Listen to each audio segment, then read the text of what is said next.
नमस्कार किसान भाइयों, मैं हूं नीता सिंह। स्वागत है आप सभी का कार्यक्रम आत्मनिर्भर भारत में। इस कार्यक्रम के माध्यम से कोरोना काल में हमारी कोशिश है कि आत्मनिर्भर भारत के नए अवसरों की जानकारियां आप तक पहुंचा सकें। आइए सबसे पहले नजर डालते हैं खास खबरों पर। कोरोना के हाल पर पीएम मोदी ने देश को संबोधित किया। खरीफ 2021 मौसम के लिए इंटरफेस बैठक। कैबिनेट ने यूरिया के लिए विशेष सब्सिडी नीति को दी मंजूरी। पहली बार पंजाब के किसानों ने रबी फसलों की बिक्री के लिए सीधे अपने बैंक खातों में प्राप्त किए भुगतान। रबी विपणन सत्र 2021-22 के दौरान एमएसपी पर खरीद है जोरों पर। छत्तीसगढ़ ने जल जीवन मिशन के तहत नए नल कलेक्शन प्रदान करने की योजना प्रस्तुत की। जल जीवन मिशन 2022 तक पंजाब बनेगा हर घर जल वाला राज्य। और आइए अब देखते हैं समाचार विस्तार से। कोरोना के हालात पर पीएम मोदी ने देश को संबोधित करते हुए कहा कि देश को लॉकडाउन से बचाना है। कोरोना की दूसरी लहर तूफान बनकर आ रही है। जो पीड़ा आप सह रहे हैं उसका पूरा एहसास है। इस बार कोरोना संकट में देश के अनेक हिस्से में ऑक्सीजन की डिमांड बहुत ज्यादा बढ़ी है। इस विषय पर तेजी से और पूरी संवेदनशीलता के साथ काम किया जा रहा है। केंद्र सरकार, राज्य सरकारें, प्राइवेट सेक्टर सभी की पूरी कोशिश है कि हर जरूरतमंद को ऑक्सीजन मिले। ऑक्सीजन प्रोडक्शन और सप्लाई को बढ़ाने के लिए भी कई स्तरों पर उपाय किए जा रहे हैं। राज्यों में नए ऑक्सीजन प्लांट्स हो, 1 लाख नए सिलेंडर पहुंचाने हो, औद्योगिक इकाइयों में इस्तेमाल हो रही ऑक्सीजन का मेडिकल इस्तेमाल हो, ऑक्सीजन रेल हो, हर प्रयास किया जा रहा है। साथियों, इस बार जैसे ही कोरोना के केस बढ़े, देश के फार्मा सेक्टर ने दवाइयों का उत्पादन और बढ़ा दिया है। आज जनवरी-फरवरी की तुलना में देश में कई गुना ज्यादा दवाइयों का प्रोडक्शन हो रहा है। कृषि और किसान कल्याण मंत्रालय, कृषि सहकारिता और किसान कल्याण विभाग ने 20 अप्रैल 2021 को वीडियो कॉन्फ्रेंसिंग के जरिए खरीफ फसल 2021 के लिए एक बैठक आयोजित की। आइए देखते हैं ये रिपोर्ट। कृषि सहकारिता और किसान कल्याण विभाग ने वीडियो कॉन्फ्रेंसिंग के जरिए खरीफ 2021 के लिए आईसीएआर के साथ संयुक्त बैठक की। विचार विमर्श में खरीफ और रबी मौसम से पहले सालाना 2 बार आयोजित होने वाले पूर्व मौसमी इंटरफेस के लिए शोध के मुद्दों पर समूह की सिफारिशों को प्रतिपादित किया। विचार विमर्श की अगुवाई और मार्गदर्शन सचिव कृषि सहकारिता और किसान कल्याण और सचिव डीएआरई महानिदेशक आईसीएआर द्वारा किया गया। उन्होंने कहा कि वर्तमान वर्ष को फलों और सब्जियों के अंतर्राष्ट्रीय वर्ष के रूप में मनाया जा रहा है। उन्होंने ये भी बताया कि खरीफ फसल 2021 पर एक राष्ट्रीय वर्चुअल सम्मेलन DACFW द्वारा 30 अप्रैल 2021 को आयोजित किया जा रहा है। प्रधानमंत्री श्री नरेंद्र मोदी की अध्यक्षता में आर्थिक मामलों के मंत्रिमंडलीय समिति ने तलचेर फर्टिलाइजर्स लिमिटेड द्वारा कोयला गैसीकरण के माध्यम से उत्पादित यूरिया में सब्सिडी नीति के प्रस्ताव को मंजूरी दे दी है।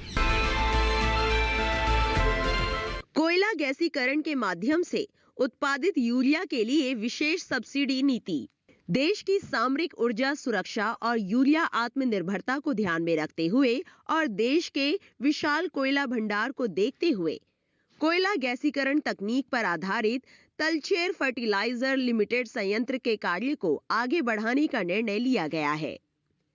परियोजना से किसानों को उर्वरक की उपलब्धता में सुधार होगा, जिससे पूर्वी क्षेत्र का विकास होगा।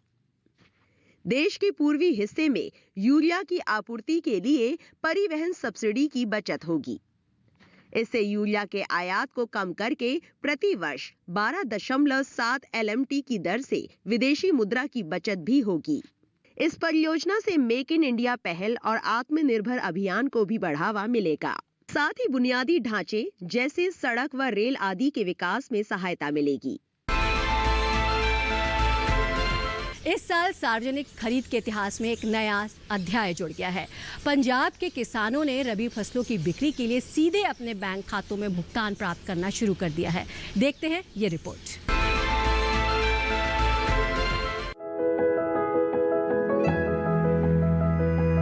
पहली बार पंजाब के किसानों ने अपनी रबी फसलों की बिक्री के लिए सीधे अपने बैंक खातों में भुगतान प्राप्त करना शुरू कर दिया है। पिछले एक हफ्ते में लगभग 202 करोड़ 69 लाख रुपए पंजाब के किसानों के खाते में पहले ही स्थानांतरित हो गए। मौजूदा रबी विपणन सत्र 2021-22 में भारत सरकार मौजूदा मूल्य समर्थन योजना के अनुसार किसानों से रबी फसलों की MSP पर खरीद करना जारी रखे हुए है। भारत सरकार की योजना MSP पर मौजूदा RMS में केंद्रीय पुल के लिए 427 लाख मीट्रिक टन गेहूं की खरीद की गई है। 18 अप्रैल 2021 तक राज्यों एवं केंद्र शासित प्रदेशों में पिछले वर्ष की समान अवधि के दौरान 5,23,000 मीट्रिक टन के मुकाबले 121,07,000 मीट्रिक टन से अधिक गेहूं की खरीद की जा चुकी है। 18 अप्रैल 2021 तक कुल 121,07,000 मीट्रिक टन की खरीद में सबसे बड़ा योगदान Haryana 44,08,000 metric tonne, Punjab 41,08,000 metric tonne और मध्य प्रदेश 28,05,000 मीट्रिक टन का है। इस साल सार्वजनिक खरीद के इतिहास में एक नया अध्याय जोड़ा गया है। इसके तहत हरियाणा और पंजाब से MSP के अप्रत्यक्ष भुगतान के तरीके को बदलकर भारत सरकार के निर्देश के अनुरूप सभी खरीद एजेंसियों के माध्यम से किसानों के बैंक खाते में सीधे ऑनलाइन लाभ हस्तांतरित किया है। इससे पंजाब व हरियाणा के किसानों को बिना किसी देरी और कटौती के उनकी फसलों की बिक्री के लिए एक राष्ट्र एक MSP एक DBT के तहत पहली बार सीधा फायदा प्राप्त होने की खुशी मिल रही है। 18 अप्रैल 2021 तक पंजाब में लगभग 202 करोड़ 69 लाख रुपए और हरियाणा में 1,417 करोड़ रुपए सीधे किसानों के खाते में हस्तांतरित किए गए हैं। गेहूं की खरीद रबी विपणन सत्र 2021-22 के लिए राज्यों में MSP पर शुरू हो गई है, जैसा कि पिछले सत्रों में होती रही है। आइए देखते हैं ये रिपोर्ट।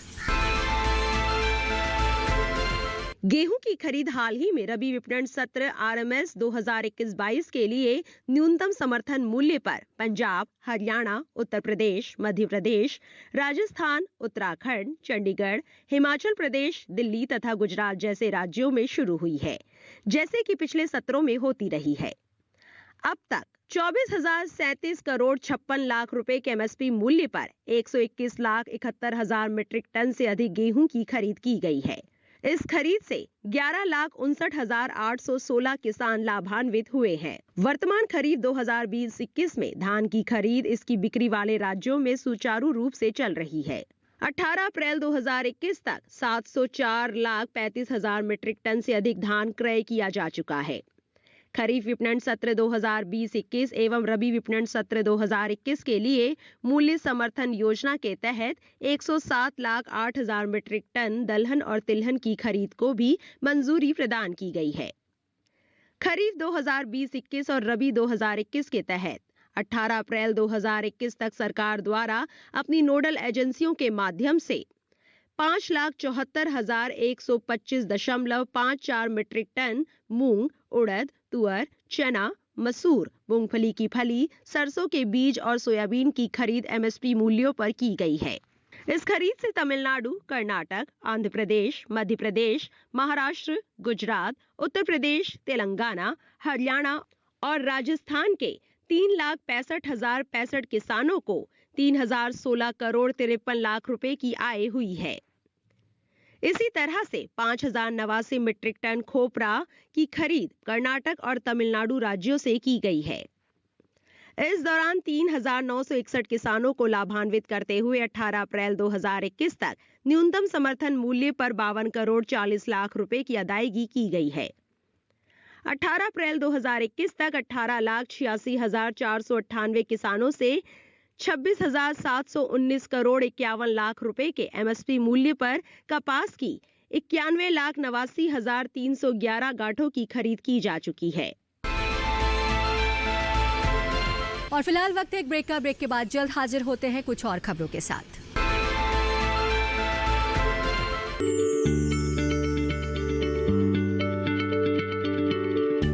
क्या आप किसी बीमारी से परेशान हैं?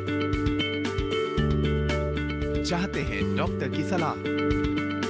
तो हम हैं आपके साथ। बताएंगे आपको जीने की राह। समस्याएं आपकी, समाधान देश के मशहूर विशेषज्ञों के। घर बैठे बात करें देश के जाने माने डॉक्टरों से। हमारे लाइव प्रोग्राम स्वस्थ किसान में हर शनिवार शाम 6 बजे से 7 बजे तक। खुशहाल होंगे खेत, पशु रहेंगे स्वस्थ, सरकारी स्कीम का होगा लाभ, जब एक्सपर्ट्स का मिलेगा साथ, आपके सवाल विशेषज्ञों के जवाब, सिर्फ एक फोन कॉल की दूरी पर। देखिए किसानों का अपना प्रोग्राम हेलो किसान, सोमवार से शुक्रवार शाम 6 बजे से सिर्फ दूरदर्शन किसान पर। ब्रेक के बाद एक बार फिर आप सभी का स्वागत है। छत्तीसगढ़ में वीडियो कॉन्फ्रेंसिंग के जरिए जल जीवन मिशन के लिए वार्षिक कार्य योजना प्रस्तुत की गई। छत्तीसगढ़ द्वारा आज वीडियो कॉन्फ्रेंस के माध्यम से जल जीवन मिशन के लिए वार्षिक कार्य योजना प्रस्तुत की गई। प्रस्तुति के दौरान राज्य ने योजना के अनुसार हर घर जल का लक्ष्य प्राप्त करने की प्रतिबद्धता दोहराई। जल जीवन मिशन के तहत वार्षिक कार्य योजना पर चर्चा और उसे अंतिम रूप देने का काम पेयजल और स्वच्छता विभाग के सचिव की अध्यक्षता में एक राष्ट्रीय समिति द्वारा किया जाता है। इसके बाद समय समय पर होने वाली तिमाही प्रगति और खर्च के आधार पर धनराशि जारी की जाती है। जल जीवन मिशन के तहत प्रत्येक गांव को हर घर जल वाला बनाने के लिए की जाने वाली गतिविधियों के सुचारू कार्यान्वयन के लिए तकनीकी सहायता प्रदान करती है। छत्तीसगढ़ में लगभग 45,05,000 ग्रामीण परिवार है, जिनमें से केवल 5,07,000 के पास ही नल से पानी की आपूर्ति होती है। वर्ष 2021-22 में लगभग 22 लाख नल से जल के कनेक्शन प्रदान करने की योजना है। राज्य में इस वर्ष 2 जिलों को परिपूर्ण करने की भी योजना है। छत्तीसगढ़ को जेजेएम के तहत वर्ष 2021-22 में लगभग 1,000 करोड़ रुपए का केंद्रीय कोष मिलने की संभावना है। समिति ने राज्य को सलाह दी कि वो धन के प्रभावी उपयोग के लिए राज्य की हिस्सेदारी और व्यय योजना के मिलान का प्रावधान करे। प्रस्तुति के दौरान समिति ने अनुसूचित जाति व अनुसूचित जनजाति की अधिकता वाले क्षेत्रों, आकांक्षी जिलों आदि जैसे प्राथमिकता वाले क्षेत्रों को शामिल करने पर ध्यान केंद्रित करने का भी परामर्श दिया। कोविड-19 महामारी की स्थिति के दौरान प्रत्येक और सभी ग्रामीण घरों में सुरक्षित पानी की उपलब्धता वायरस से निपटने में मददगार साबित होगी। पंजाब में भी आज जल जीवन मिशन की कार्य योजना को प्रस्तुत किया गया, जिसमें 2022 तक हर घर जल लक्ष्य को हासिल करने की प्रतिबद्धता को दोहराया गया। आइए देखते हैं ये रिपोर्ट। पंजाब ने आज अपनी जल जीवन मिशन वार्षिक कार्य योजना वीडियो कॉन्फ्रेंसिंग के माध्यम से प्रस्तुत की। कार्य योजना प्रस्तुत करने के दौरान पंजाब ने राज्य की इस प्रतिबद्धता को दोहराया कि वो तय योजना के अनुसार 2022 तक हर घर जल के लक्ष्य को हासिल कर लेगा। पंजाब में 34,73,000 ग्रामीण परिवार हैं, जिनमें से 25,88,000 को नल कनेक्शन से पानी की आपूर्ति होती है। 2021-22 में राज्य की योजना 8,87,000 नल कनेक्शन मुहैया कराकर हर एक ग्रामीण परिवार को नल कनेक्शन प्रदान करने की है। जल जीवन मिशन केंद्र सरकार का एक फ्लैगशिप कार्यक्रम है, जिसका लक्ष्य देश के प्रत्येक ग्रामीण परिवार तक नल के जरिए जल पहुंचाना है। पिछले वित्त वर्ष 2020-21 के दौरान राज्य को नल जल आपूर्ति सुनिश्चित करने के लिए 362 करोड़ रुपए आवंटित किए गए। 2021-22 में राज्य को केंद्रीय कोष से इसके लिए 750 करोड़ रुपए की राशि मिलने का अनुमान है। जल जीवन मिशन के तहत ग्रामीण स्तर पर उपलब्ध सभी संसाधनों को इस ओर मोड़ा जाएगा। जल जीवन मिशन के तहत जिला और राज्य स्तर पर आम जनता के लिए जल परीक्षण प्रयोगशालाएं खोली जाएंगी, जिनमें बहुत कम शुल्क पर पानी की गुणवत्ता जांची जाएगी। लोगों को पानी की गुणवत्ता के प्रति सचेत रहने को प्रोत्साहित किया जाएगा। पारंपरिक खेती के अलावा कई किसान पशुपालन से भी जुड़े हुए हैं। आज हम बात करेंगे ऐसे एक किसान नरेंद्र सिंह की, जिन्हें पशुओं के प्रति प्रेम और पशुपालन के क्षेत्र में बढ़ चढ़कर हिस्सा लेने के लिए पद्मश्री पुरस्कार से नवाजा गया है।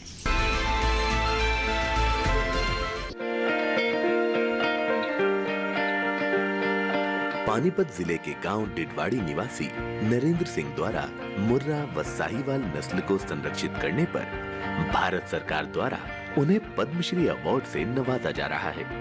नरेंद्र सिंह को बचपन से पशुओं की देखभाल व लगाव का शौक था। शुरुआत से ही उनका ज्यादातर समय पशुओं की बेहतर ढंग से देखभाल करने में बीतता था। क्योंकि वो किसान के साथ पंचायत विभाग में ग्राम सचिव भी हैं, ड्यूटी के बाद पशुओं की देखभाल के समय यही प्रयास रहता था कि कुछ पशुओं के हित में भी किया जाना चाहिए। करीब 20 साल पहले नरेंद्र सिंह ने 10 पशुओं के साथ गांव में अपने प्लॉट पर डेयरी की शुरुआत की थी।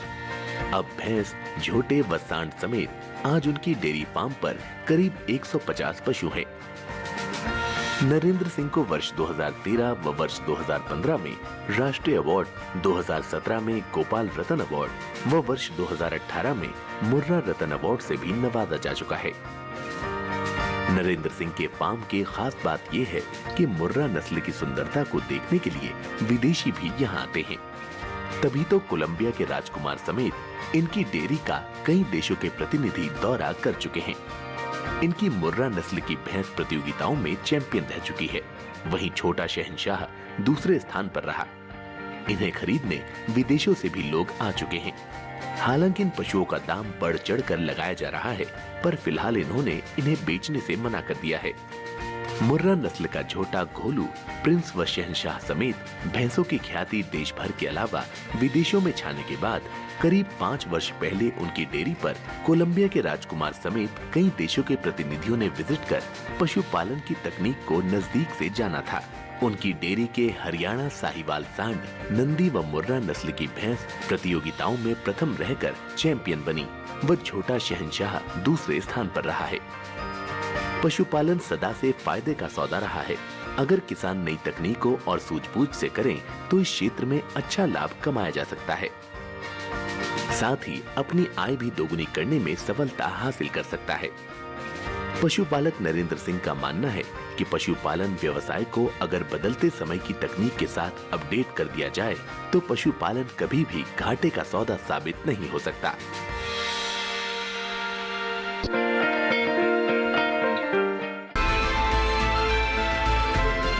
और यहाँ रुकते एक छोटे से ब्रेक के लिए। ब्रेक के बाद जल्द हाजिर होते हैं कुछ और खबरों के साथ।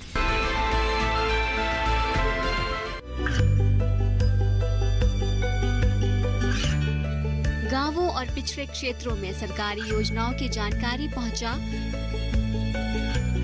देश में कौशल और क्षमता विकास कर ग्रामीणों को सामाजिक बदलाव और विकास से जोड़ने की दूरदर्शन किसान की पहल चौपाल चर्चा देखें सोमवार से शुक्रवार सुबह 9 बजे। ये कामयाबी है अन्नदाता की। ये कहानी है खेत और खलिहानों की। कैसे करें अपने पशुओं की देखभाल, जानिए गांव-गांव के किसानों का हाल। देखिए गांव किसान सोमवार से शुक्रवार दोपहर 12 बजे सिर्फ डीडी किसान पर। ब्रेक के बाद एक बार फिर आप सभी का स्वागत है।